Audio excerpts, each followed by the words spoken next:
Good evening. Hope you all had a fantastic and relaxing weekend. Today, the market had a pretty decent day, although the popular tech stocks suffered.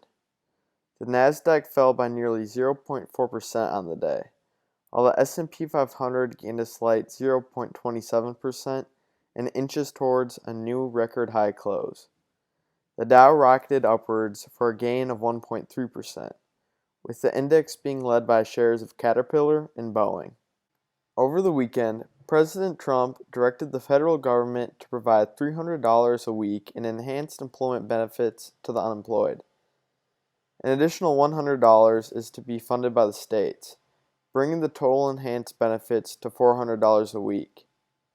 This was just one of the 4 executive orders that President Trump signed over the weekend, which aim at extending relief spending as the White House and other lawmakers continue to fail to make progress and reach an agreement in their talks. The extra weekly benefits would be available until December 6th, about a month after the November 3rd general election, or until the disaster fund's balance drops to $25 billion, according to the executive action. Of course, the president's directives are facing criticism for not offering sufficient aid and for potentially breaching congressional spending authority. The 3 other executive orders are the following.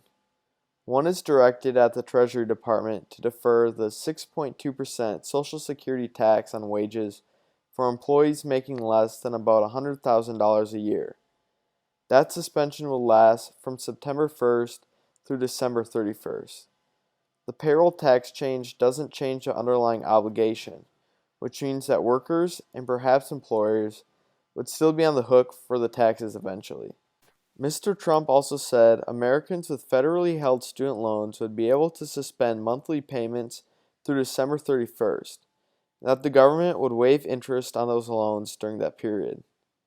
Lastly, Trump said he would extend a moratorium on evictions that applied to properties with government-backed mortgages, or about 1/3 of renters.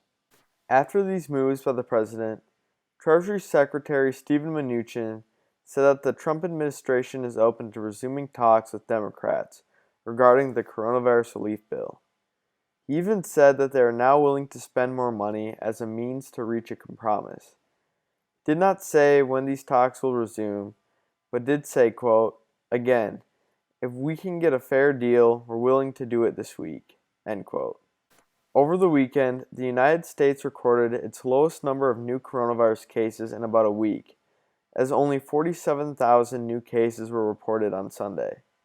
Nationally, the 7-day average for new cases has been generally trending down for more than 2 weeks, from more than 67,000 on July 22nd to 53,813 on Sunday.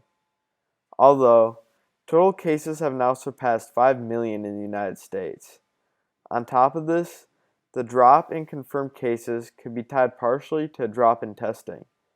In 27 states and Washington, D.C., the 7-day average number of tests per 1,000 people was down compared with a week earlier. There was another batch of good jobs data today, as the JOLTS report for June showed that job openings increased at the fastest pace during the pandemic. This report does run a month behind though, so it doesn't give us a fantastic picture of what the current state of the economy looks like. Shares of the airlines rose significantly today, after the number of people passing through Transportation Security Administration checkpoints, or TSA, at U.S. airports rose for a second consecutive week, with 831,789 people on Sunday alone, which is its highest level since March 17th. Despite the rising number of travelers, the current numbers are still 70% lower than the numbers from a year ago. Oil and gas led all sectors with a gain of more than 3%. Basic materials and industrials were also very strong, as they each gained around 1.5%. Both tech and healthcare posted losses, while utilities was basically flat. Value performed fantastically today, while core posted mediocre gains and growth was brutal. The biggest gainer in the S&P 500 today was MGM Resorts and Casinos, which had shares explode for a gain of 13.77%, after Barry Diller's Interactive Corp. Disclosed it had acquired a 12% stake in the company, which is worth about $1 billion. Other casinos also rose on the investors' take that MGM would rebound from the coronavirus. The other winner was Royal Caribbean Cruise Lines. The company has been destroyed due to the pandemic, but shares rose by 10% today. They shared their quarterly financials this morning, which were not responsible for the gain. Instead, company executives said there was pent-up demand and, quote, remarkable bookings for its international cruises in 2021. The biggest loser today was MercadoLibre, which is a Mexican e-commerce company. Shares fell 5.83% even after the seemingly positive earnings this morning. They were able to grow revenue by a huge 61.1% and beat expectations by a whole $129.16 million.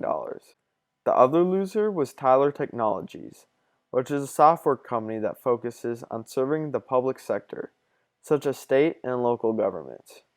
Shares dropped 5.75%, but the reason as to why is not clear. Getting into earnings, we'll start off with Simon Property Group, ticker symbol SPG, which is a REIT that has a focus on high-end shopping malls. SPG missed on both funds from operations and revenue, but not by wide margins. FFO per share finished the quarter at $2.12 per share, which missed estimates by 11 cents. Revenue was down 24.3% on a yearly basis, as the REIT had quarterly revenue of $1.06 billion, but only missed estimates by $70 million. Last night it was announced that SPG is in talks with Amazon regarding transforming some of its space into Amazon fulfillment centers, a move that would give SPG some more revenue and fill space, while Amazon would benefit from having fulfillment centers in urban areas. Shares are currently slightly in the green as investors await the words from executives on the company's earnings call. Next up, we have NVAX, ticker symbol NVAX, which is an American vaccine development company and a contender for developing the coronavirus vaccine. Novavax beat earnings on all fronts this afternoon. The company beat GAAP EPS estimates by 23 cents, but still lost 30 cents per share. Revenue was up 960.9% on a yearly basis, but still only totaled $35.54 million, but beat estimates by $29.87 million. Shares are currently slightly in the green during after-hours trading. So far, shares are up nearly 3,600% in a one-year time frame. Next up, we have Canopy Growth Company, ticker symbol CGC, which is for a lack of a better term suitable enough for YouTube, ganja company, as some might say. Canopy beat GAAP EPS estimates by 14 cents Canadian, as they recorded a loss of 30 cents Canadian. Revenue was up 22% on a yearly basis, as consumers were left needing some fun substance during the lockdown. Revenue came in for the quarter at $110.42 million Canadian, which topped estimates by $11.8 million Canadian. Shares ended the day up 7.82% after the nice earnings beat this morning. Lastly, we have Occidental Petroleum, ticker symbol OXY, which is a gas and oil company. Oxy had pretty disappointing earnings this afternoon. The company missed non-GAAP EPS estimates by a small 6 cents, but at a loss of $1.76 per share. Revenue totaled $2.93 billion for the quarter, which missed estimates by a large $920 million and represented a decline in revenue of 34.6% on a yearly basis. Shares are currently deep in the red, being down more than 3% after earnings. That is all that I have for tonight. Hope you all enjoy the rest of your evening. I look forward to seeing you again tomorrow as we continue our trek through the work week.